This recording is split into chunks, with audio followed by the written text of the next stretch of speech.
Welcome, everyone, to another edition of Georgia Alabama Sports Live Show. We're live on the Georgia Alabama Sports Live Facebook page and YouTube channel. It's Thrift Behringer and my partner in crime, Richard Holdridge. We didn't do a show Sunday. We were live at the CB Hoots Perfect Practice Fall League. That was a lot of fun. We're doing basketball during football season. A lot of great, talented basketball players there, and we are going to do all the games, including all the way up to the championship. It's 5 weeks of basketball, only on Sundays, starting at 3:30. Last game usually ends about 8. But we didn't do a show because it was late. We're probably going to do one this upcoming Sunday, though. But this Sunday, it was just a lot happening then. I was like, you know what? Let's just do a longer show on Tuesday, and that's what we're doing. So it's preview review time, preview of this upcoming week, review of what happened last week, Richard, and some of the games that we were able to call. Then we're going to touch on some college football, Alabama, Georgia, Auburn, and anything else that's happened in the college football landscape. And last but not least, touch on some of those Atlanta Falcons. And we also got a great guest coming on as well. Richard, how you doing? Thrift, I'm doing great. I've had a great weekend of calling sports, and I'm ready to talk high school football, college football, the NFL, and I'm excited about our guest as well. Yeah, I'm excited about him. And he's a guy that means a lot to me. He is we both are growing in this industry, and he's someone that had been doing it a little bit longer than I have, especially on the level that he's doing it on. Took me right up beneath his wing. We feed off each other. We keep it real with each other, and we both love DJ. DJ's helped us tremendously, so that's a shared part of our relationship. But we also have our own thing, and I think we got really close last year when we did the Tennessee game, and I basically just shadowed Jack the whole time while I was running, getting shots, getting good film of that game. And without further ado, let's go ahead and bring on the star of sports, and I wouldn't say sports talk, but sports highlights in this area, none other than Jack Patterson of WRBL Sports. Jack, how are you? What's up and what's good, fellas? Thrift, I need to bring you around and do my introductions all the doggone time, man, because that was chef's kiss. Listen, But I learned. I'm great. Yeah, I learned from DJ. Trust me on how do you bring in your guests, no doubt about it.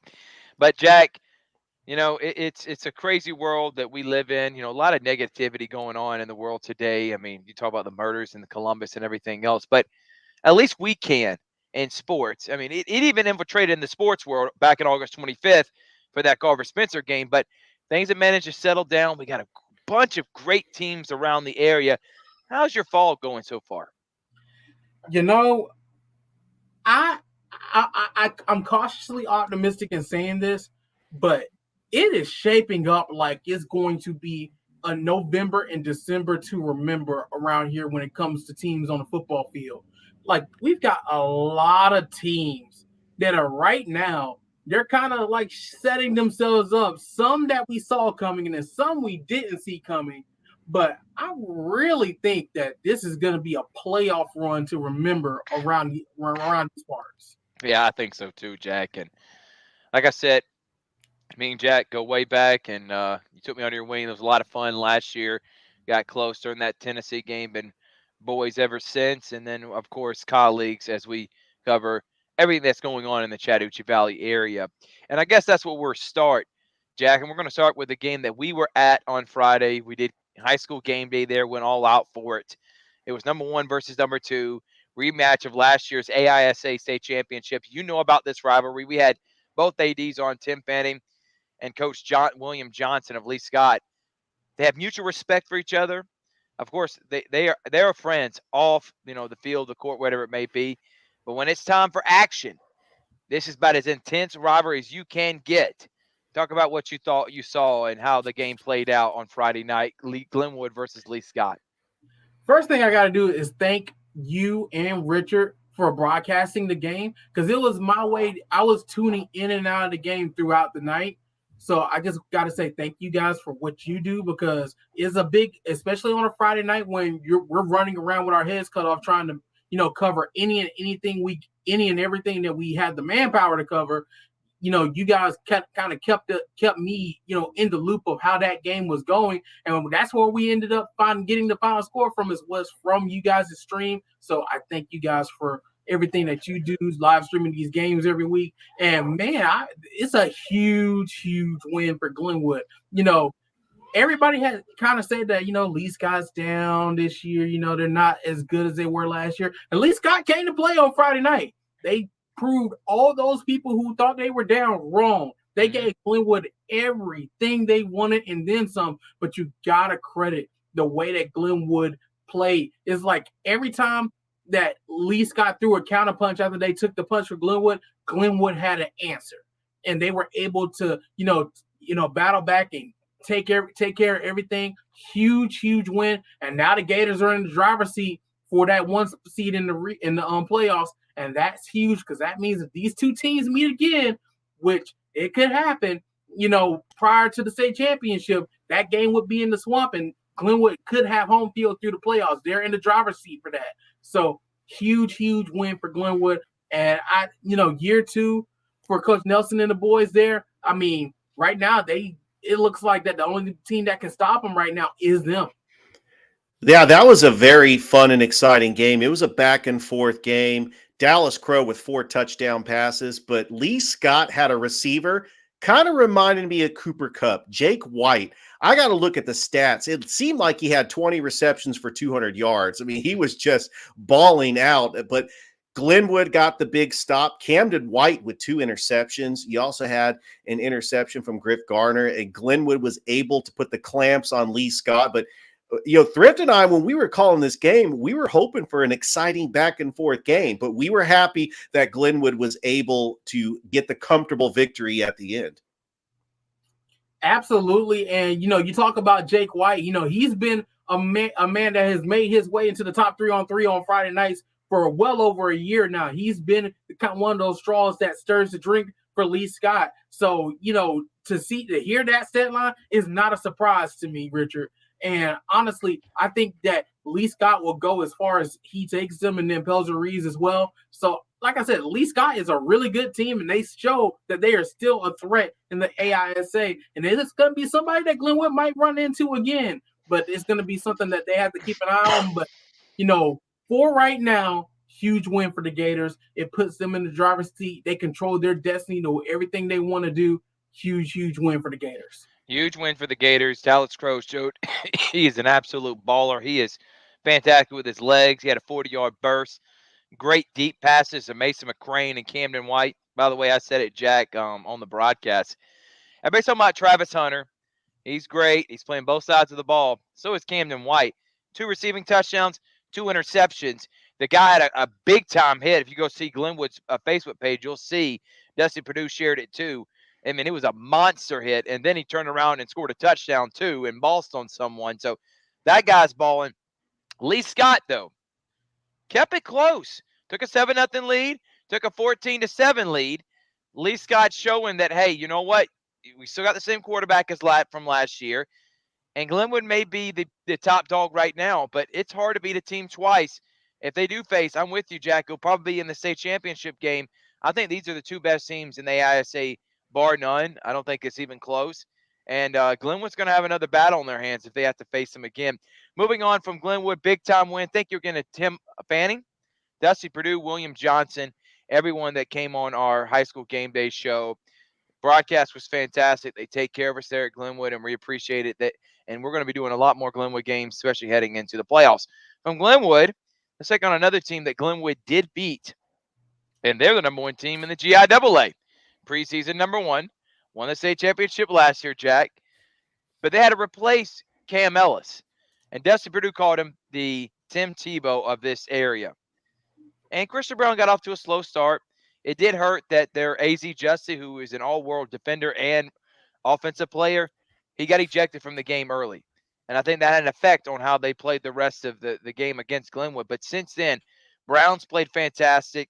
Pacelli looks like a team that's going to repeat. Tell me what you thought about that at the Land on Friday night. So I was at that game, Thrift and Richard. I was at that game. That was the second game I covered on Friday night. And, you look at the final score, 22-3. It looks like it was an entertaining game. Let me tell you that it was 3-0 at halftime, okay? Wow. Yeah. It was a defensive slugfest in the first half. It just seemed like neither team's offense could get anything going. Special teams all over the place. Pacelli blocked a Stratford kick right before halftime. So it was a defensive slugfest. Pacelli scored the first touchdown of the game with 1:39 to go in the third quarter. And Pacelli turned it up from there. Right. So, and this was a number 1 versus number 2 battle last week too. And obviously Pacelli, the new number 1 again after knocking off Stratford, who was the number 1 team going in. It is a big win for Pacelli.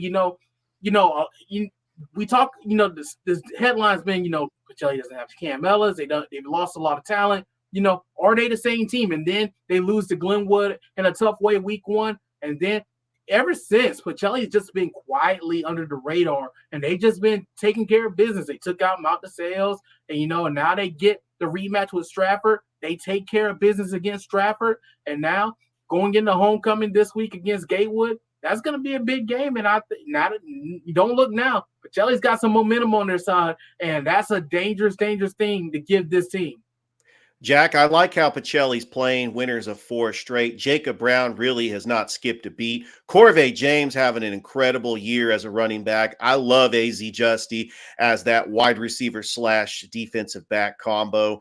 And Pacelli was able to blow them out in that second half. They made the adjustments. Head coach Dwight Jones, they were trailing 3-0 at the half, and they were able to put up 22 unanswered points. And that is a huge win against the opponent they beat in the GIAA championship. And you're right, Jack. They got a big game against Gatewood. They're one of the top teams in Division II of the GIAA, and they are undefeated. And they got some top recruits.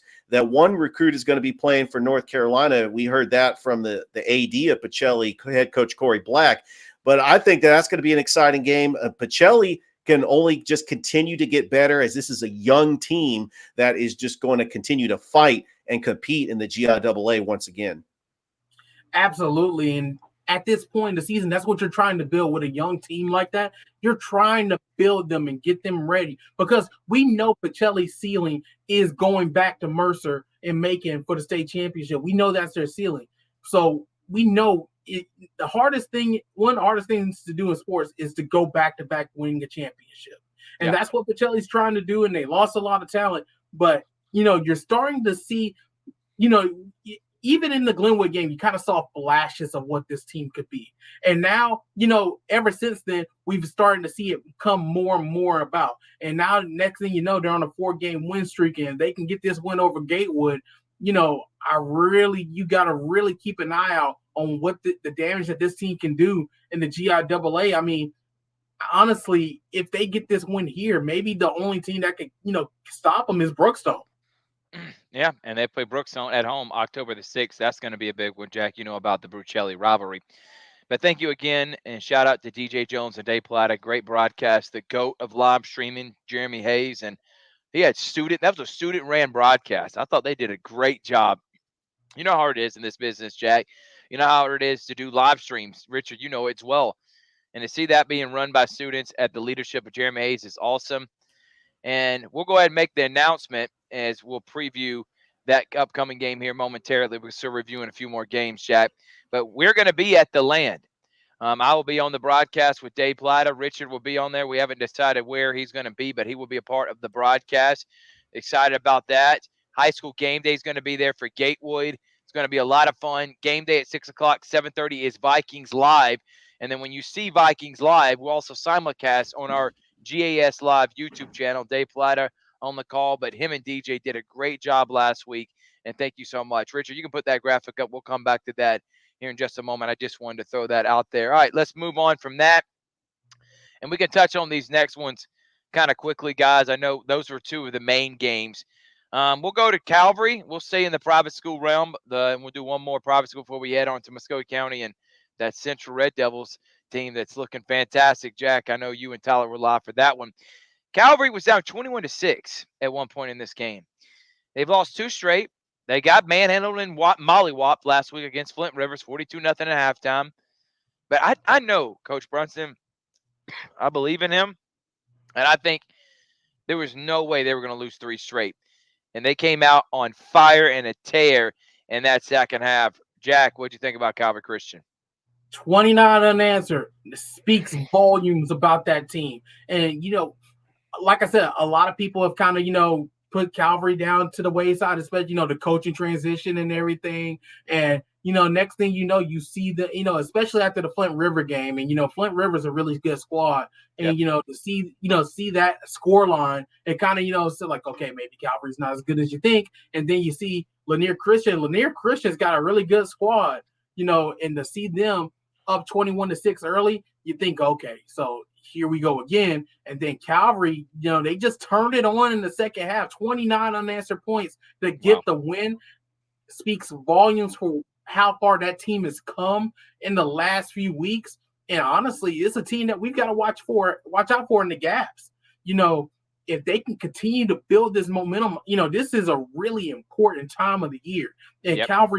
Calvary's no different because, believe it or not, we are almost at the midway point in the season. At this point, most teams are in region play, and Calvary no exception. And to be able to build that kind of momentum, get those kinds of wins, all that only benefits you as you head into October. And we're knocking on the door now. Fall starts on Saturday, so that's when hey, the season really starts now. Yep. And I'm with you, Jack and Richard. Before you move ahead to the next game, you can just pick any game you want, Richard, from that list. I do want to say quick shout out to Luke Savak. He took a beating last week against Flint River, and he came back as a baller this week. And like you said, in that gaps, I looked at who they got to play these next couple of weeks. They could be 7-3, 8-2 by the end of the year. Who would have thought that at the beginning of the season? I don't know many. Many people thought this program was left for dead. And they could make a deep run. Remember, they beat the defending state champions in week 1. Yes, it Their is. losses, one was to Kings Ridge. Yes, they're in gaps, but they didn't have their quarterback. And the second was the Flint River. They're in the GIAA. They're a powerhouse. They don't even have to play in the playoffs. So they're fine. Another shout out to Happy Hour Bar and Grill. That's that bar and grill on Summerville Road as you're heading to Glenwood.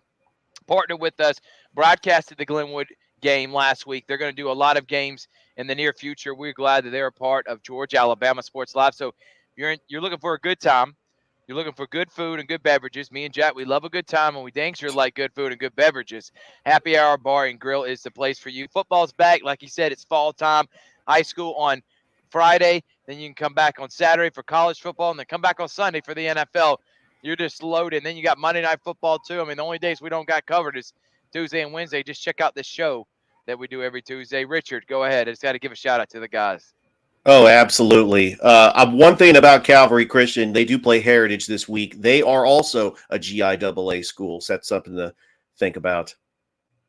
Yeah, setting up. And, I kind of talked about this with, with Slide County, for our game of the week coverage. That's kind of jumping ahead. But, the way that these coaches, especially in the private schools, by playing these teams that, not necessarily impacting directly who you're going to, how your playoff season is going to go, so important. You see Calvary Christian scheduling these GIAA teams. You see, Brookstone and Pacelli scheduling these AISA teams, stuff like that. Scheduling teams to get better. That is key. Richard, go ahead. All right, well, the next game is Brookstone and Mount Zion. Brookstone actually gets their first victory of the season as Coach Rance Gillespie. They were 0-2. We knew that Brookstone was going to eventually ride the ship. Brooks Roney, their decent quarterback, I think that Brookstone is going to compete with Pacelli in the GIAA. And they got a big win against a GHSA team in Division I, Class 1. And so this was a big win on the road as well. I mean, we saw that Mount Zion beat Jordan. And so this was a pretty decent Mount Zion team that they beat. Absolutely, Richard. And you're talking about a Mount Zion team that has given plenty of teams in our area problems over the years. So, and we know Brookstone, it's been a struggle to start the year.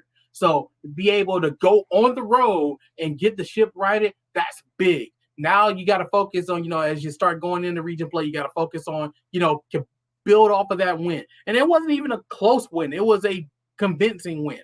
And you need that for a team that is, I won't say rebuilding, but trying to reload. Obviously, you have a new quarterback, you have new players at your skill positions. You're trying to reload and get everybody ready for the gauntlet that's going to be the GIAA. So to be able to go play a GHSA team, a good GHSA team, and go get the win on the road, that's big for Coach Gillespie and that bunch. No doubt about it. And Mount Zion was undefeated, by the way, too. So they're a really good program and took care of business on the road, nonetheless. And we'll go from Brookstone. We'll touch on a few more games because I know, Jack, we can't keep you too long, but I definitely wanted to get into some preview of this week, where you're going to be, because I know you made the announcement of where the WRBL game of the week is going to be. And then I do want to touch on some your Georgia Bulldogs, the Bama, Auburn. I mean, we got a lot going on in college football right now, and then our Falcons are 2-0. I mean, can we smile any bigger? Because that is exactly right. I mean, that last Sunday, I'm not even going to say that. I'll wait. I'll hold it. I'll hold my thoughts until then. Just know that we're about to talk about that here momentarily. Richard, let's not do that one. I actually want to go over to Phoenix City, and there's a team by the name of Central, and there's a guy by the name of Andrew Alford. He played at the last school we just talked about in Brookstone. Brookstone, good job getting the win. But they did lose an elite quarterback who is looking like one of the top quarterbacks in the state. It was a close game. Final score was 28-18. Central only led by 4 at halftime, 14-10. This is after what they did last week. The Enterprise, Richard, I'm not going to make a joke. Trust me. I was about to make another joke with Richard, and I'm not going to do it to him. Either way, Central playing a really good Opelika team at home. Many people thought they'd win by 20 points or more. A lot closer than many people think. What were your thoughts on it, Rich? Jack, you were there for that. Well, I wasn't there. Tyler was there for that game. T-Red. But I would tell people that if you thought this game was going to be a blowout, you were sadly mistaken. Opelika's a really good football team. Roman Gagliano, I believe, is one of the better quarterbacks in this state. And this game was close. It was 21-18 in the second half. So this was a very close game. Red Morgan had a touchdown that was the difference maker. And, Red Morgan, he's going to be a Power 5. I think he's going to Alabama, either Alabama or Florida State. I can't remember. But he's going to one of those two schools. And he had the deciding touchdown in that game on defense. And this was the kind of game that you wanted to see Central win. We've seen Central blow out everybody. Okay, they blew out Hewitt Trussville. They blew out, I think they played Percy Julian last week. They've blown out everybody they played. They blew out Enterprise too. So to be able to see what they can do in a close game, and I think this is also something that you wanted to see from Opelika too, because Opelika, they haven't really had a lot of close games. They lost to Thompson in week 1. And then pretty much everybody loses to Thompson nowadays. So how could they bounce back from that? So this is a game that you wanted to see from both teams. Now, obviously, if you're Eric Speakman and the Bulldogs, you wanted to go get the win. But if you're Patrick Nixon, the Devils, it is another win. They've knocked off Enterprise already. They've knocked off Opelika. Really, figuratively, at least in my opinion, the only team that stands between the Red Devils and another region championship is the Auburn Tigers. And Central has weapons. You think of Cam Coleman, the number 1 recruit that's going to Texas A&M. How about Dalen Upshaw? He had a big game as well, as Andrew Alford has just got weapons all around. And once again, I will never underestimate Central. I think they can go all the way and win the state title this year and dethrone Thompson once for that state title. It's a gauntlet. I talked to Patrick Nix about this last week, just how much of a gauntlet Region 2 7A is. And he says that, this kind of schedule prepares you for what you're trying to do in the state playoffs. So he embraces that challenge. He embraces the fact that, hey, we've got to go play in Opelika. We've got to go to an Enterprise. We still got Auburn on the schedule, still got Prattville on the schedule. Playing teams like Hewitt Trussville in non-region games. He embraces those challenges and the team embraces those challenges. And honestly, to be able to get a win like that where you have to fight for 4 quarters, that is big for Central. It is big. And we're going to go from Central to a team that came up just short to a 7A school in Brookwood on the road, was leading majority of the game, ended up losing by 1. What about those Carver Tigers, Jack? So when I first saw this on the schedule, I'm like, what on earth is Carver doing playing a 7A school? Okay, and that's probably the thought of many people, because a lot of people are like, "Who is Brookwood?" Now, me being the sports nerd I am, I know who Brookwood is. So I'm like, "What is Carver going?" But once again, the Carver Tigers never cease to amaze you. Okay, and when we looked at the schedule midway through the night on Friday night, and I saw Carver leading 14-0, and they're up late against this team, and I'm like, Carver about to go ahead and pull off one of the biggest upsets in the state. Okay, and now it sucks that they fall just short. They fall 1 point short, and I know there's no such thing as moral victories, but I'll steal a line for Corey Black is that Carver learned in that game. You learn a lot about yourself. How many 3A teams are playing 7A teams? The answer is not many. Okay. So when you see Carver being competitive against a team like that, that only bodes well for what they're going to be facing in Class 3A as they go forward. Because, you still got Chris County coming up. You got Thomasville coming up. They get the Bulldogs here this year. That was the deciding factor for the region championship down there. So definitely a big game for Carver in as far as what they learned about themselves and what they can take moving forward. They have the rare Saturday afternoon game at Kinnett Stadium against Hayfield Charter. We get to see Carver play at Kinnett Stadium this Saturday. Yep, I'll be there. I'll be covering that game, and that's going to be an opportunity for Carver. Hayfield Charter, another really good program, so it's another opportunity for Carver to sharpen their teeth against some of the better programs in an effort to get ready for that region schedule. I like how Carver's looking so far, and if they can continue to improve, remember, this was a team that, didn't have a lot last year and, made a good run in the playoffs. So if they can continue to improve, we got to start talking about Carver maybe being the title contender in 3A. I'm with you, and I'm hoping Carver, like I said, this losing to Brookwood down to bad loss, Northeast Macon's a really good team. Both those games are winnable, and easily Carver could be undefeated right now. They're young, and they're a team that, again, I've talked about this over and over again.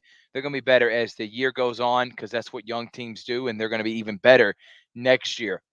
All right, Jack, let's go ahead and get into some of the preview this week. I know we got some other games, Richard. We'll talk about that once we get Jack off. There's a couple games that were not the biggest storyline, so we do want to talk about this upcoming week. Where's y'all's game of the week? I think you mentioned it may be outside of the Columbus area.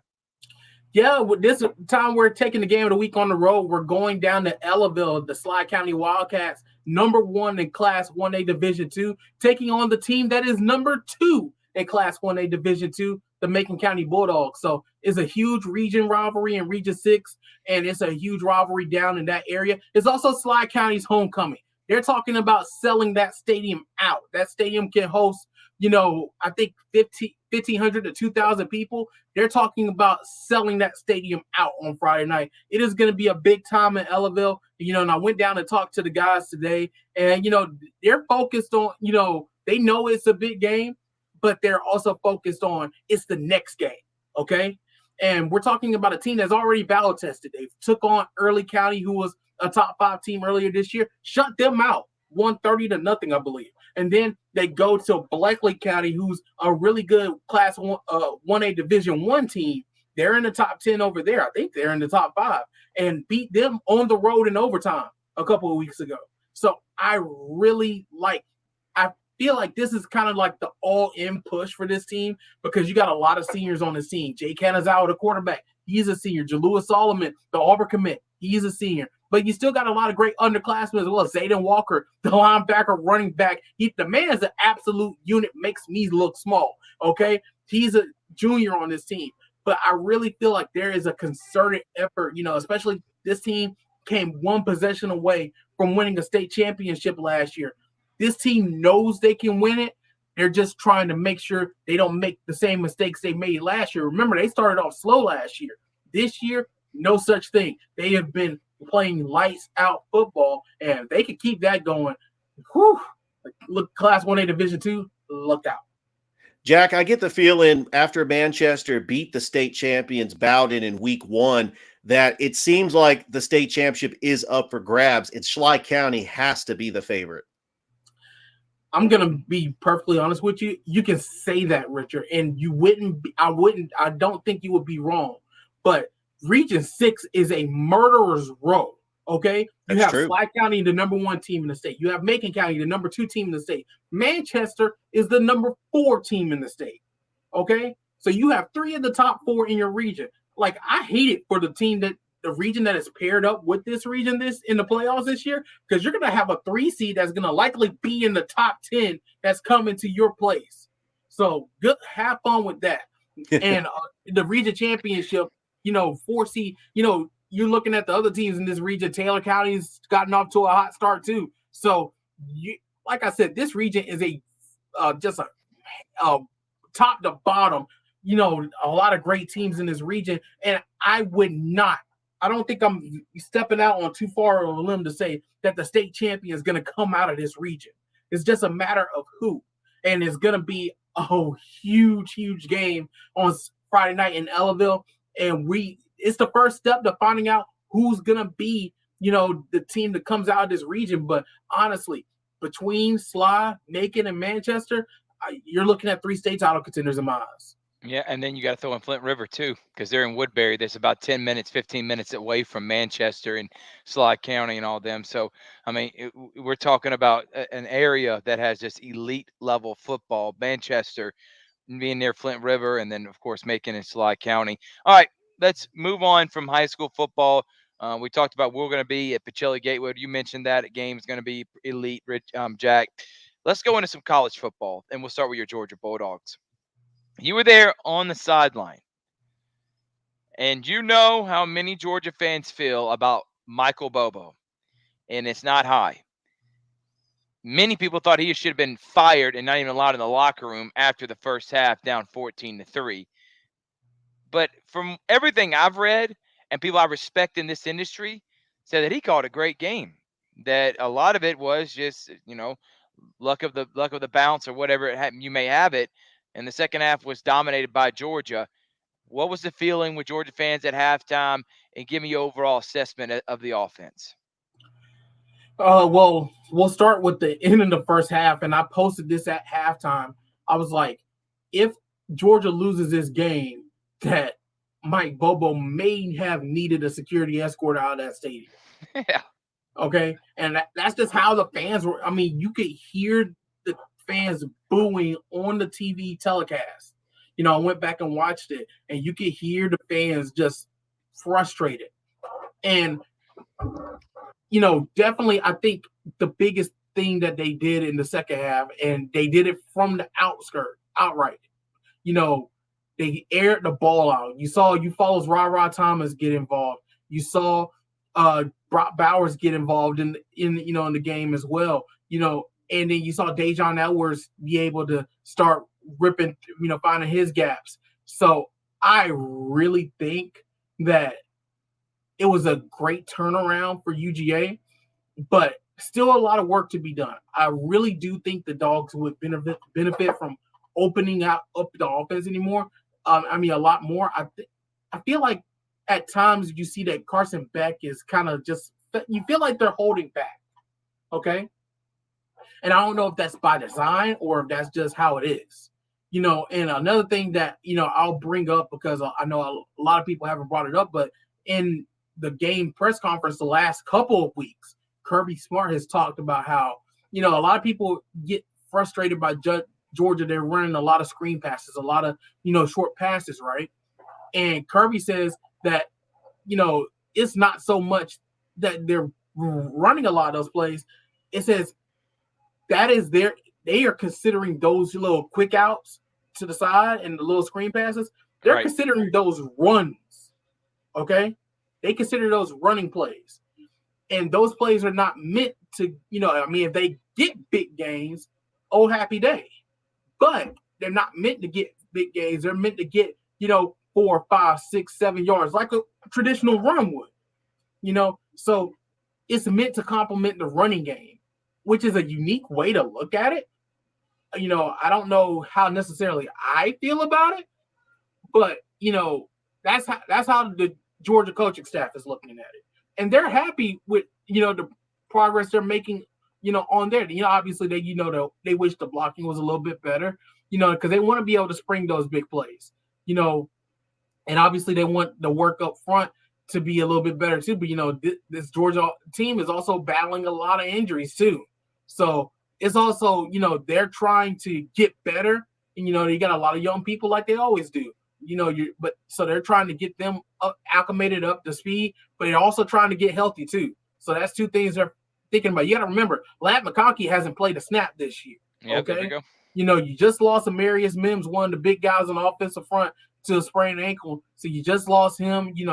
Like I said, there's a lot of players on the Georgia squad. That injury list has kind of gotten a little long. So it's about trying to get healthy. You got a UAB team who's coming off of getting shellacked by Louisiana last week. So you hope Georgia can be able to, take care of business in the first half, and then, get some guys, get some reps in. So when you go back into SEC play in 2 weeks, when you take on Auburn in the D South's oldest rivalry, you hope that it gets taken care. You're hoping that you got some of your top guys more healed up and ready to go as they get ready for the Plains.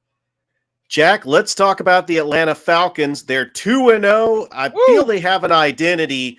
They have a stout defense. A.J. Terrell, one of the best corners in the league, Jesse Bates, and then the power run game with Bijan Robinson, who looks like a freak out there. He's been the bell cow running back along with Tyler Algier. Jack, how you feeling about your Falcons 2-0 so far? I sure as heck didn't see this coming. I'll be honest with you, I didn't. Okay, and I'm happy. I'm overjoyed. I still see some things. I will say that I saw, a lot of people have been critical of Desmond Ridder, and a lot of times rightfully so. Okay, but you're not a football fan if you didn't see what I saw in the fourth quarter. Ridder showed me something in that fourth quarter. Okay, it's not that that's kind of like that stoic, trying to be overly cautious, overly careful, not make a mistake. He was going out and making plays, especially that touchdown run in the fourth quarter that brought him within two. I really think that we're, as we go along, and somebody brought up an excellent point. I can't remember who said it, but this is only Ridder's sixth game as a starter. Okay. And, I think, as we get more, we're going to see Ridder kind of break out of that shell. Bijan, obviously, he's been fantastic this year. Elite. Algier too. And I like to see, the starting wide receivers, they're starting to get in the act too. We saw a little bit of Kyle Pitts. We saw a little bit of Drake London. He had a few big grabs. Matt Collins too. He had that touchdown that got called back. But, he got more into the action too. So I really like where we're going. But I think this week's going to be a true test. First road game, and you're going to Detroit, and they're coming off of a bitter loss in overtime to the Seahawks. So let's see how you do in a road environment against a fan base that, they're tasting success for the first time in God knows how long, so the place is going to be electric. So I want to see how we do on the road in a hostile environment. But you have to say this, though, Jack. This defense, I heard a thing from Matt Ryan. He wished he had a defense like that. In his time with the Atlanta Falcons, only once did he have a top 15 defense, and that's crazy to think about. Always had a top 10 offense, even had number one and broke a lot of records in 2016. The next year, number one offense and then a top 5 defense. You combine them, you have a World Series and Super Bowl champion, and you don't blow that lead against Tom Brady.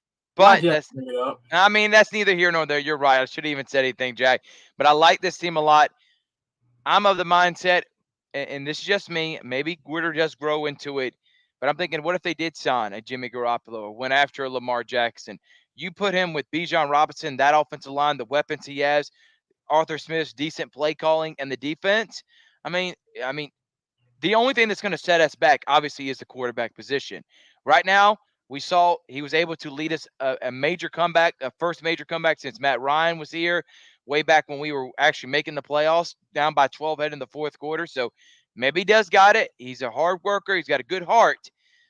I'm just not a firm believer yet, but that doesn't say that I can't be proven wrong. Jack, you were excellent tonight.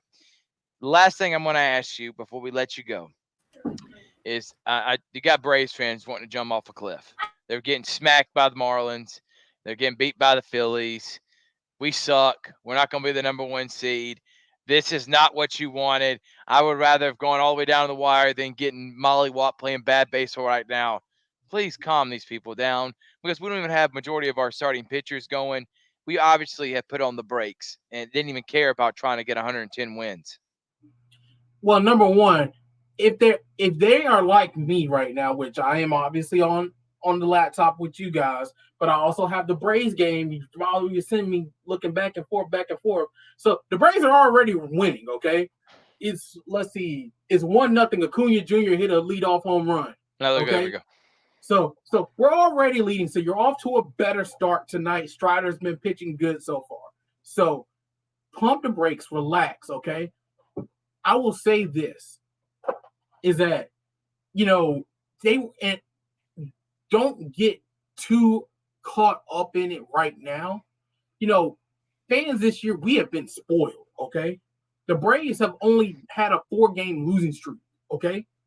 And they've only had a 4-game losing streak 2 or 3 times this year, okay? Every other team in baseball can't say that, okay? Like, this was the first time we have been swept in, I think before the All-Star break. Way before, yeah. So, once again, we've been spoiled, okay? So, pump the brakes. You got a lot of people banged up in the rotation right now, obviously. You got 3 players who are starting rehab appearances tonight, okay?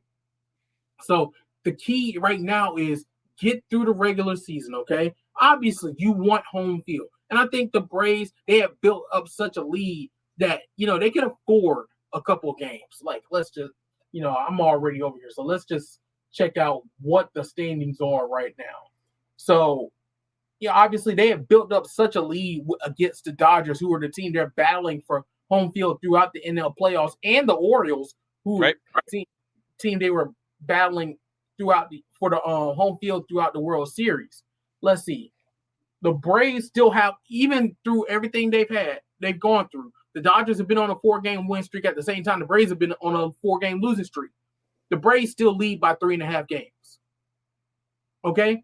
That's still a comfortable, as long as, they turn things around, which I think that'll happen sooner than later. I mean, even when they did have the 4-game losing streaks earlier this year, they immediately went on hot streaks afterwards. Right. So, like I said, if the opportunity is still there, and they have a 2.5 game lead on the Orioles for home field throughout the playoffs, including the World Series. So the opportunities are still there. Okay. So, the sky's not falling. Yeah, it sucks right now. Okay. But the sky is not falling. Okay. I would say that if it was the offense and the defense in trouble, I'd be a lot more worried. Okay. But right now, the offense is still hitting, and I think the pitching will eventually come back around. You just got to get healthy. So I think the Braves are in a solid position. It's just all about, taking care of business in the last couple of weeks of the season. They'll be fine. They'll be the number 1 seed. Don't freak out, Braves fans. Their pitching will start getting healthy. Guys will start doing what they're supposed to do. Also, you don't want to burn out your arm before you even play a playoff game. So like Jack said, pump the brakes. All right, JP, tell everyone where they can find your work. Tell everybody about the Prep Zone this upcoming week. And then I'm looking forward to seeing you on Thursday on the Sports Visions radio show. Absolutely. I'll be on the Sports Visions radio show on Thursday. You can follow me on Twitter. My handle's right below my lit name at J Patterson TV. You can follow the News 3 Sports team at WRBL Sports on Twitter, WRBL News 3 Sports on Facebook. And then don't forget to watch us on TV, WRBL News 3, the CBS affiliate here in the Chattahoochee Valley. Hey, DirecTV fans, we're finally back on TV. So, happy day for that. So, be sure to tune in. We got a lot of great stuff coming your way. We've got a preview of the Slide County Game of the Week tonight at 11. We've got Game of the Week coverage coming up Friday at 5, 5:30, and 6 with Tyler down at Ellaville. Our athletes of the week are going to be the Sumter County Panthers after they beat Northside last week, and they beat Chris County the week before that. So that's going to be big. That's going to be on Thursday with Rex Castillo. And, of course, the prep is on Friday night at 11:15 Eastern, 10:15 Central. I was just making the rundown right before I came on with you guys. We have a stupid amount of games this week, okay? I hadn't had a chance to count it, but I'm having to add space for it, okay? So we have a ridiculous amount of games this week. So you definitely want to tune in. Yep, the best highlight show around. Jay Patterson, T. Redmond on W News 3, WRBL Sports. Thank you so much, JP, and I will see you on Thursday, brother. Anytime, fellas. See you, Jack. And that is Jack Patterson Absolutely. of WRBL News 3 Sports. Love having him on. He's great. And we Love had him it. on a lot longer than we planned on, but I mean, I just love the conversations with him. And with that being You know something, Thrift? I kind of expected that because you know how passionate Jack Patterson is talking about sports, and it was just fascinating for our it show. was great, and love having him on, and we're going to have him on many more times as we go throughout the year. So now let's go back and review a little bit, a few more games, Richard. Then we'll talk preview this week where we're going to be and touch on a few games. Not too much because we still got game day, and then we'll hit some college and some pro before we get out of here. Harris County dominates Hardaway. Levi Watson, player of the week for the Ledger Inquirer. This guy has been great as a quarterback. Matei Human is just a truck that is hard to bring down. And Harris County has been the surprise of the Tri-City area this year. They go to 4-1 on the season, Richard. And I'm looking at their schedule. They could be 8-2, 9-1. Who knows? That's a big one coming up. We'll be broadcasting October the 6th. Northside taking on Harris County to see who's going to win that region this year. Richard, Hardaway still learning. This upcoming week they do face winless Peach County on the road. Hardaway may go 0-10, but that doesn't stop Coach McKenzie building a program that in the next few years is going to get better, even if it's 1% at a time, like Corey Black said. But they were just not. They're not enough. They don't have the firepower to keep up with a team like Harris County, who's 5A, and they got a juggernaut offense and defensively. Thrift, I've got to say, Harris County has been the surprise team of the Chattahoochee Valley, doubling their win total from last year, and they are 4-1. They get a well-deserved bye. So Rick Beach gets a week off at Kutsu Sports. A big shout out to Rick Beach. And then I know he's excited about this game in 2 weeks. Harris County is hosting the defending 3A state champions, Sandy Creek. Yeah, that's going to be a big one. Can't wait. And that's a home game or road game? That's a home game. And that's September the 29th? Yes. Yeah, I know. I know what you're thinking. I pause right there, ladies and gentlemen, because we have our schedule pretty much set. We're going to be at Russell County. We want to show Coach Griggs and Coach Knox some love, but we have an open availability to call another Harris County game. I may have to reach out to Mindy Johnson because that's too big of a game to not call, Richard. So we're going to hold our breath. I don't care if we do 7 Harris County games. I mean, that Sandy Creek one is going to be phenomenal. So we may be there. Huge. You'll find out next week right here on Georgia Alabama Sports Live. A couple other games. Auburn defeated Jag 46-0. Carver Montgomery beat Russell County. Russell County is now 0-3. Makes that 0-4 now, Richard. 0-3. Oh, they had a bye. Lost to Carver Montgomery 34-6. Smith Station, they're 0-4. They got obliterated 54-7.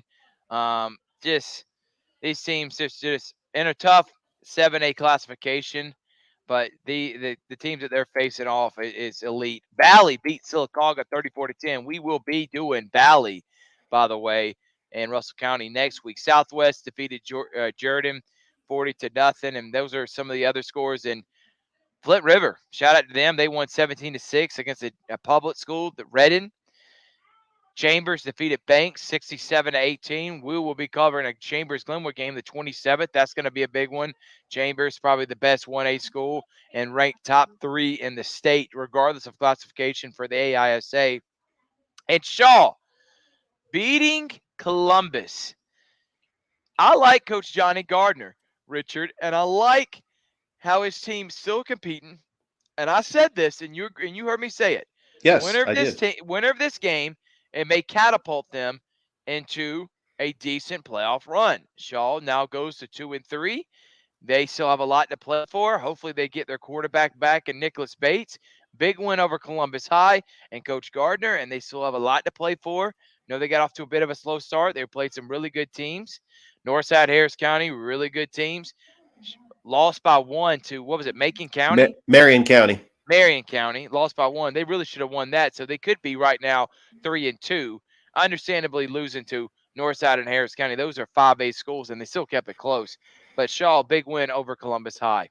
Absolutely, and they were able to get their starting quarterback Nicholas Bates back in that game. And Shaw is hosting the Jordan Red Jackets this Friday at Kinnett Stadium, so they have a chance before they get into region play to get back to 500. And then who knows what's going to happen once they get into region play. Thrift, I just can't believe that we are at the halfway point of the high school football season. Still have a lot at stake when it comes to region play for a lot of these teams. Yeah, and it's a lot to play for. And now we're starting to get to the nitty gritty, seeing if these are games that you have to win. They're region games. The first couple games in the season don't matter near as much as the last few. So it's going to be great, and I'm looking forward to it, man. I'm looking forward to the rest of the year, and I think it's going to be a lot of fun seeing multiple teams playing for state championships. Pacelli, Glenwood, Calvary, and Gaps. There's 3 different classifications. Carver in 3A. I mean, I even put Harris County, if they keep playing the way they're doing, who says they can't make a 5A run? Go 8-2, make it a second or third round, and we're going to be there for broadcasting those games and showing them love to make it during the playoffs. So let's move on from that, and let's talk about where we're going to be this week. Northside and Westover. Westover, remember, upset Spencer. Northside lost last week on the road to Sumter County, and now they face each other. They're not in the same classification. This is a non-classification, non-region game. Northside 3-2, Westover 3-2. Thursday night, Kinnett will be live for there. I'm feeling Northside getting back on the winning track because they know in 2 weeks they got a big one region-wise against Harris County, October the 6th, home game at Kinnett. I do too, Thrift, and I just want to see the development of Caden Clay as he is just going to continue to throw the ball. But he's got a decent pair of running backs in Kingston Rivers and Jay Jackson. That's not a bad running back combo. I know that they're filling in for Malachi Hosley, who graduated last year. He was the bulk of the offense. And now you have 2 running backs that really have been game breakers for this Northside Patriots team. And this is their last non-region contest before they get into region play. And look out, because not only do you have to play Harris County, you got to play Northgate that's 3-2. You got to play McIntosh that's 4-1. I mean, that is a gauntlet. I mean, they only have 5 teams in their region, but still, those are tough region opponents that they will face in the upcoming weeks. Well, we would look forward to calling that game. And another game we're going to be on the call for, Viking Live is partnering with us. There's not a lot of games going on at home locally. So we decided to partner, give some of our producers a break. We've been going so hard lately, and then we're going to partner with Viking Live. I'll be on with Dave Plata. Richard, you'll be on the broadcast too. We got high school game day. We'll start at 6. Gatewood undefeated. They're not ranked number 1 in 2A or 3A. I think 2A. In GIAA, and they take on the number 1 ranked team in 4A, Pacelli. It's homecoming too, so there's going to be so many festivities. It's going to be packed at Diamond Field. It's going to be a fun time on Friday night. We can't wait to be there. Game day at 6. Broadcast starts at 7:30, and then on Sunday we got the CBU's Perfect Practice Fall League starting at 3:30. Can't wait to do that, Richard. It's going to be a lot of fun. Last week, some guys by the name of Bryson Dawson, or maybe you've heard of Jacoby Hill. Oh, yeah. How about Tony Montgomery? Big time ballers. Oh, yeah. How about big time ballers. Tabari Allen or Bradley Pearson, Connor Clone. If you've heard of these names, Tim Littleton from Russell County, even Columbus High, Carver, Brian Brown, Champ Simpson. Calvary's got some good players in it as well. Pacelli, Jadence Ford. Matthew Melvin. Matthew Melvin. You're going to want to be there for this game, for this live stream. Make sure to tune in. We'll be live on our Facebook and YouTube. It's high-level basketball during exhibition-wise, but the kids do care about it. And if you look, we name them by college teams, but they are high schools. So Central's high school team is called North Carolina. No, the Central coach cannot coach in it, but they don't need it because these are opportunities for their players to get to know each other, get acclimated. I mean, it's just good basketball. Next week, we got Tony Montgomery taking on Jacoby Hill. We got Carver, one of the best teams in it, taking on Central. Auburn, a really good team in Central. That's a rivalry. They play in the same region last year. Played 3 different times. Once in the area, twice during the regular season. Coach Chris Brandt was there. We've interviewed all these great coaches. Make sure to tune in 30:30 on Sunday. And we're going to go straight into college football now, Richard. We talked Georgia. I think Georgia fans need to calm down. They're not even giving Mike Bobo a chance. Beck will be fine. Georgia will be fine. They got a bit of a tune-up now against UAB, and then they got 3:30 kickoff next week against Auburn. Auburn beats A&M. That'll be a ranked game, September the 29th. We'll talk Alabama now. I saw Josh Pate the late kick, and he said that, and when he says this, and people that don't know, Josh growing up was a big Alabama fan. Now, of course, he's in the industry. He doesn't really show his fandom, but he keeps up with that program better than anybody else, up there with Stephen M. Smith. And when he's saying he's never seen this Alabama organization and program look lifeless like it did, that has cause for concern for me, Richard. They didn't look good against South Florida. I think if Jalen Milroe plays, that's a 20-point win, maybe 30 points. The defense was really good. That's an inferior South Florida team that's won 2 games in the last 3 seasons. They are not good. They got a new coach. It's going to take a long time rebuilding that program up for what it used to be in the 2000s. But that being said, Alabama had no business making this a 14-point game. It was really a 7-point game until they scored a wash touchdown with 30 seconds to go. But I'm still not down on this Bama team. And I would not be surprised if they, in Bryant-Denny, 3:30 against Lane Kiffin and Ole Miss, dominate them and put everybody back on notice that Alabama is far from gone, especially in a year where college football is up for grabs. This is the only year I can remember, Richard, is 2007. It's the last time I remember being at this much parity and this wide open. And remember, that was the year we had our only ever 2-loss national champion in LSU. Talk about what you thought when you saw the Crimson Tide take on South Florida. Well, they finally figured out their quarterback. Coach Nick Saban has named Jalen Milroe the starting quarterback for the remainder of the year, and he never should have not been the starting quarterback. The experiment with Buckner and Ty Simpson, it did not work, and I could not believe how Alabama's offensive line got pushed around by South Florida's offensive line. Alabama at this point needs to just continue to do what they do best. Just run the football, have their offensive line get in run block. Jalen Milroe, get out in the pocket, use his legs. That's how he's going to make plays. No, he's not going to make all the throws. But that's how Alabama needs to get back to playing Alabama football. If you think Ole Miss is going to walk into Tuscaloosa, Lane Kiffin pumping his chest, and Jackson Dart is going to be torching that Alabama defense, you got another thing coming.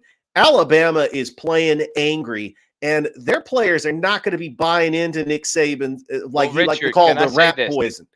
Can I say this, though? You made a tweet that you said Alabama could go 6-6. Was this a tweet to get noticed by Nick Saban and to fire up Bama? Because I think they're even on their worst year, Richard. No chance 6-6 is what they're going.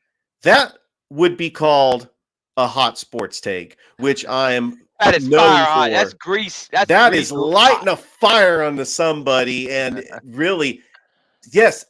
Do I think they're going to go 6-6? Absolutely not. I think that they are going to turn the corner and they are going to dominate just because they are Alabama. But what I saw last week against South Florida, that's not the Bama team that I'm known for seeing. I have not seen that since Nick Saban took over the program in 2007. But I do think that Alabama is going to find a way. And by the way, this is a big recruiting week for Alabama taking on Ole Miss. I would not be shocked if Alabama wins, but if Ole Miss does come up with the win, I mean, Alabama's chances for the college football playoff this is not a national championship team. I just want to bring that out there. I still think this is a 10-win team. When I made that tweet, there are some teams that are capable of beating Bama. And so, wow, actually, you could throw out Tennessee. I don't think Tennessee's going to beat Bama after the way they got humiliated by Florida. But a team like Auburn, they're playing in the Plains. I think LSU is capable of beating Alabama. I think that Ole Miss is capable, and Texas A&M. These are all teams that are capable of beating Alabama. Do I think that they're going to win? Absolutely not. I still think that Bama is going to be motivated, and they're going to pretty much be running the table. Yeah. Well, it was a hot take, Richard. And last week I called myself out for being a casual fan. I looked at the schedule. I'm like, come on, man. Missouri at Kansas State was a great game, by the way. Missouri ended up winning on a game-winning kick. There were some close games. Obviously, Colorado close, could have lost really against Colorado State. They're not winning the national championship this year, but that doesn't mean Deion's not still going to be successful in his first season. But if anyone thinks he's winning the Natty, we'll find out this week when they go to Eugene, Oregon, and that's where I want to leave my next thing. You got Colorado taking on Oregon. That's going to be a great one. I think Bo Nix is going to put up. Colorado's defense is not great. Okay, I know they held Nebraska at bay. Nebraska's offense is terrible. They gave up a lot of points to TCU, gave up a lot of points to Colorado State at home. On the road, Bo Nix is going to be having a field day. It's going to be a shootout, but I see more like a 56-42, 56-35 type win for Oregon. That's how they usually win these big type matchups. UCLA and Utah. I mean, I'm just looking at the Pac-12 alone, Oregon State and Washington State. These games are pretty good, man. And I think that looking at all the schedule right now, and Alabama Ole Miss, another ranked matchup. Oregon, Colorado, Iowa, Penn State, Ohio State, Notre Dame. That's probably the game of the weekend on NBC. Ohio State playing at Notre Dame's legendary field. What are some of the games you're looking forward to this week, Richard? Auburn taking on A&M, even some non-ranked matchups. Huge. I mean, there's just so many games that you touched upon. Utah and UCLA. I mean, you have great teams like, I actually am interested to see this Miami Temple game. I really want to see this Memphis and Missouri game. It's played at a neutral field in St. Louis. But yeah, Iowa and Penn State, we already talked about that. North Carolina and Pitt. I mean, North Carolina might be tested as they're taking on the Pitt Panthers on the road. USC taking on Arizona State. Really, this is the week where you really want to sit in front of your TV and watch college football. Last weekend, in fact, I have a sports fan who got married last weekend. That actually was the weekend to get married. I know Josh Pate says don't get married during college football season, but he's right. But if you have a spouse who doesn't really like sports, he got married last weekend, and it really wasn't a great weekend for college football. I mean, it was one of those where you could check scores later. I wasn't really in front of the TV watching game. I did watch the Tennessee-Florida game, and I admit, Thrift, I did fall asleep with the Colorado State game. I did too, but Florida-Tennessee, I want to mention real quick, Richard, before you keep going. Absolutely beat down. And I didn't think that was going to happen, especially when the game started. Tennessee went down about 6 plays and scored a touchdown. I was like, man, this offense looks just as good as it did last year with Hendon Hooker, with now Joe Milton. And then the defense for Florida and that defensive coordinator, young guy, did a really good job holding the offense at bay. A lot of Tennessee receivers were dropping balls, and they ran it right down their throat. Travis Etienne's brother, I think it's Trevor Etienne. Did a good job busting through. And this Florida team, I was looking at their schedule. I think they're the second best team in the East. I think they're going to have one loss when they play Georgia. They'll be a top 15, maybe even top 10 team when they take on Georgia. They'll finish the year 9-3, 10-2. I know they got LSU coming up, but I think they beat LSU, to be honest with you. They play them at home. I like this Florida team, Richard, after, many people gave up on them. I did too. But to see them just manhandle Tennessee, maybe Tennessee was overrated. Maybe Florida still goes 7-5, 8-4 this year. But if that's how Florida plays every single night, I find it hard to believe there's any team given their best option, other than maybe Georgia, a few of the top 4 teams, but they only played Georgia once. LSU, I think if Florida plays like that, they're going to have a tough time beating them. I like Florida. But great games this weekend, as you were saying. Absolutely. Thrift, I saw this coming a mile away. Tennessee was playing Florida in the swamp. They have not beaten Florida in the swamp since 2003. Tennessee can't run the ball. The Florida, they're playing in the swamp. Graham Mertz all of a sudden is a good quarterback. I knew that Florida was going to dominate, and I couldn't believe that Tennessee coming into this game, they were top 11, and they were more than a touchdown favorite, and I was shocked that they actually were favored by more than a touchdown. But yeah, I saw this coming. Richard, DJ is going to be in Tampa Bay handling business. Miss Candy actually just won an award, so he is Nice. not going to be there on Thursday's show. So, Richard, you'll be joining me in studio for that, hopefully. If not, you'll be able to join us like you always do from the stadium. It'll be an abbreviated show. I won't go the whole time as we are calling the North Side Westover game, but looking forward to then. We talked Ole Miss, Alabama. I think that Alabama is going to win this game. Lane Kiffin, if Alabama does lose, that's twice now that we've seen Alabama, and just in this year, Nick Saban lose to his former assistants, and Lane Kiffin and Steve Sarkisian, and both of them at home. I'm just not ready to write them off yet. I mean, that's when it's No. worrisome. I think Alabama wins this. You may be right; they may go 10-2 this year, but I think they handle business at home. Ohio State and Notre Dame. Many people don't believe in Cal McCord. Ohio State's not looked great. They haven't also played, many great people. Notre Dame, their schedule is easy. Obviously, this is the biggest matchup for either one of these teams early in the season. Sam Hartman has been on a tear, and he was great last year for Wake Forest. Been even better this year for Notre Dame. I'm still not ready to sell on Ryan Day and Ohio State, Richard. I think Ohio State makes a statement. I think it's statement Saturday in week 4 for college football. And I think teams like Ohio State, Alabama, Oregon, teams are playing in these ranked matchups at home. I think they make statements. And I think there may be even some upsets too, meaning like the teams we left for dead, aka Clemson, playing at home against Florida State. This may be a Saturday where contenders who we thought were contenders are not, people that we thought for dead are not, and people we overhyped are not what we thought them to be. Statement Saturday. What do you think, Richard? I absolutely feel that there are going to be a couple of upsets brewing this upcoming Saturday. Let's talk about Ohio State and Notre Dame, because Ohio State, off to that slow start, taking on a Notre Dame team with Sam Hartman as the quarterback. But Ohio State, this is the perfect opportunity for them to show the primetime audience on NBC 7:30 kickoff that they are the better team than Notre Dame. They have better players. I know that Notre Dame, with the pageantry and the tradition, and DeMarcus Freeman is a good coach, and Sam Hartman is a good quarterback. But at the end of the day, Ohio State has the better players, and you got a player like Marvin Harrison Jr. who could ball out in this game. And I think Ohio State, which this, by the way, Thrift, this is a game that Coach Ryan Day has to win, because they do play Michigan in the Big House. Ohio State, if they want to get into the college football playoff, they have to beat Notre Dame at South Bend. And this is going to be just an absolute epic game. And I cannot wait. I mean, that's going to be one of those games I'm going to be watching on the TV. And yeah, we got a great week of just incredible matchups. But not only that, they got to play Penn State at home. Penn State may be better than Michigan. Drew Alars looked excellent. True.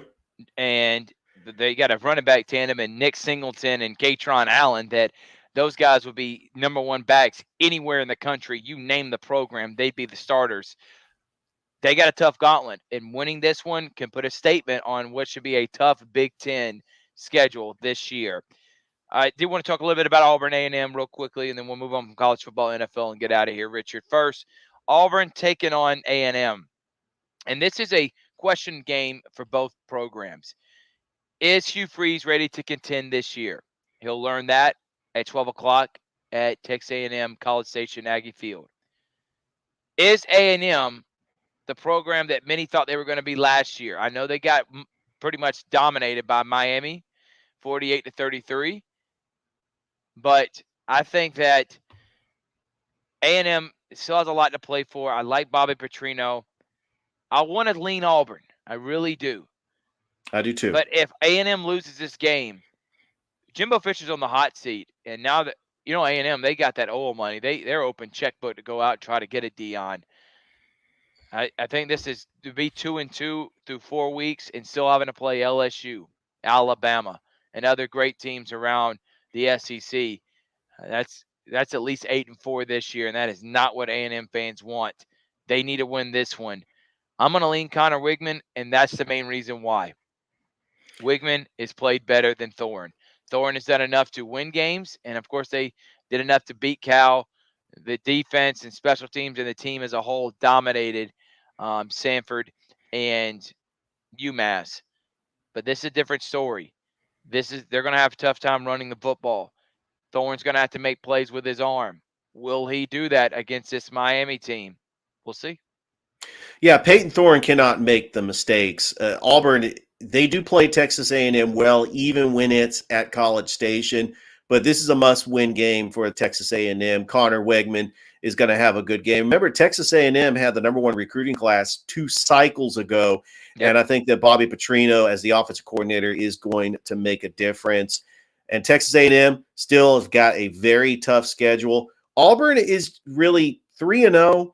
I know they haven't played anybody, but this is a year where your average Auburn fan would be happy if Hugh Freeze wins 8 games. But this would be huge. If Auburn can get the upset against Texas A&M, you got that game. It might be a top 25 matchup. In fact, it will. Auburn will jump in the rankings if they beat Texas A&M. And then they host Georgia on the Plains. How big is that going to be? We already got the confirmation that it's going to be a 3:30 kickoff on CBS. Yep. I know that you're excited about that game. We'll definitely preview that game next week. But yeah, Auburn, everything's in front of them. I just think that Peyton Thorne has just got to cut down on the mistakes. I really do like this defense by Auburn. I know that they haven't really played anybody. They played Cal, UMass, Sanford. But, Hugh Freeze is the right coach, and Auburn will continue to improve under Hugh Freeze. Yep, and it is, no matter if they lose against A&M, it is still the CBS game, Georgia and Auburn, the Deep South's oldest rivalry. Also, Oregon State, DJ Uiagalelei takes on Washington State. I think they dominate a Washington State team that's pretty good. They're ranked in the top 21, top 25. Washington's another top 8 team. They play California at home. I think they dominate. But if DJ wins that Oregon State, Oregon, I mean, Pac-12 could have 3 or 4 teams vying for maybe that playoff spot. We'll see how it plays out. Last thing we'll talk about is the Atlanta Falcons. We talked with Jack. They able to come back against the Packers 24-12 to win 25-24. Young Wei Koo missed a couple extra points that's not you're used to seeing. But this Falcons team doing enough to win, but they've been at home, like Jack said. They play the Lions. Lions are a team wanting to get back on the right track. They think this is their year to win the NFC North. They're the premier team. The Vikings are 0-2. You got the Bears 0-2. The Packers are 1-1. So are the Lions. Lions win this one and get the upper hand. They don't believe that Jordan Love can lead the Packers to win this division. The division's atrocious. So even if the Lions do lose, I still think they win the division. But that Falcons going on the road in a hostile environment, we're going to learn more about Ritter. And if Ritter has another tough game, I mean, you don't want this season to go by to the wayside. Baker Mayfield's played great for Tampa Bay. The Saints won last night to go 2-0. So you got 3 2-0 teams in NFC South. Many people thought that was going to be the worst division in football. You don't want to get back down behind these guys. I'm not saying that they are going to lose to Tampa Bay or New Orleans or not. They can't beat them. That's not what I'm saying. But you need to know, is Ritter the guy that can lead you to a division title? I think this weekend had a good start. Had a way to get momentum heading into the road game against the Lions, but still not a believer yet. And that's just yet. Desmond Ritter did make one incredible throw on a 3rd and 15 to Drake London. By the way, I want to see Drake London and Kyle Pitts get more involved in the passing game. They really have yet to put up the numbers that we are looking for. But I was looking at the schedule thread.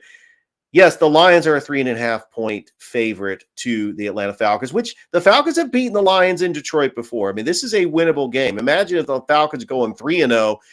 I actually think because the Saints and the Buccaneers are 2-0, that the Falcons just can't, sleepwalk in a game and think, oh, well, all we got to do is worry about our division games. No, because they're going to be having to keep pace with the Saints and the Buccaneers. Then they travel across the pond to take on the Jaguars. The Jaguars are trying to get back on track after losing to the Chiefs. I do think they have kind of an easy schedule taking on the Houston Texans, but the Washington Commanders are 2-0, and that is not going to be an easy game. The Commanders beat the Falcons in Atlanta last year with Taylor Heineke, which is now the backup quarterback for the Atlanta Falcons. But then on October 22nd, they take on the Tampa Bay Buccaneers. Who knows? That could be for the right for first place. And I look at this Falcons team, I look at their schedule, and their defense is elite. And you're right. Desmond Ridder has got to show that he is the quarterback. There are times where he goes 3 and out.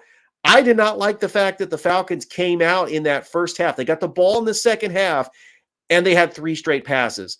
Feed the rock to Bijan Robinson and Tyler Algier. Do what you do best. Set up play action. That is going to make Desmond Ridder successful and get guys like Drake London open in the passing game. Kyle Pitts. Use your weapons. The reason why the Falcons drafted 3 offensive weapons in their last 3 drafts is to set up success for Desmond Ridder, but he has got to show us something in the passing game.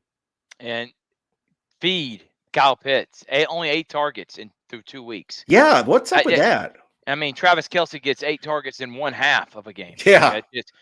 That's got to change. Arthur Smith, I question some of his play calling, and I'm hoping that he starts using his weapons as he starts getting more confidence within his quarterback. Well, Richard, I had a lot of fun today. We are going to be live Thursday. Actually, tomorrow I'll be doing an interview with Jay Sparks, the Columbus State athletic director, at 3:30. It's going to be a lot of fun talking about Columbus State's athletics and how you can support. Then on Thursday, Northside Westover. We also got the Sports Visions radio show for it about 5:30 on 92.1 Smooth R&B and the Sports Visions radio app, the Sports Visions Facebook page. Friday, we got a big one. Pacelli and Gatewood, Viking Live is going to have the broadcast. We'll simulcast on Georgia Alabama Sports Live. We're going to be helping out with them. Just give our producers a break. Let us, learn from other people in the industry as we continue to grow, and we can still have stuff on our platform. Sunday, big time. CB Hoots, Perfect Practice Fall League starting at 3:30. Richard, any final thoughts before we get out of here? This has really been a fun show. Jack Patterson from WRBL has been a great guest. As we continue doing these shows, I just look forward to just talking about sports and having a live show where we really just continue to get passionate. I know that you and DJ have Sports Visions on Mondays and Thursdays. It's really great that we can do almost an hour and a half show and just talk about sports. And we've had some great guests so far. And I can't wait for these future shows that we got coming up in the horizon. No doubt about it. We'll see you tomorrow at 3:30, Jay Sparks, and then our high school game, our high school football showcase, Northside and Westover, and then Gatewood, Pacelli, CB Hoots Perfect Practice Fall League on Sunday, and then we got great games the next week, and we're just rocking and rolling. It's already through September. Can you believe that? We're 1 week away from being in October. That's how fast this has gone. Richard, thank you so much. Thank you for everybody tuning in. Please like us on Facebook, subscribe on YouTube, and we'll see you later.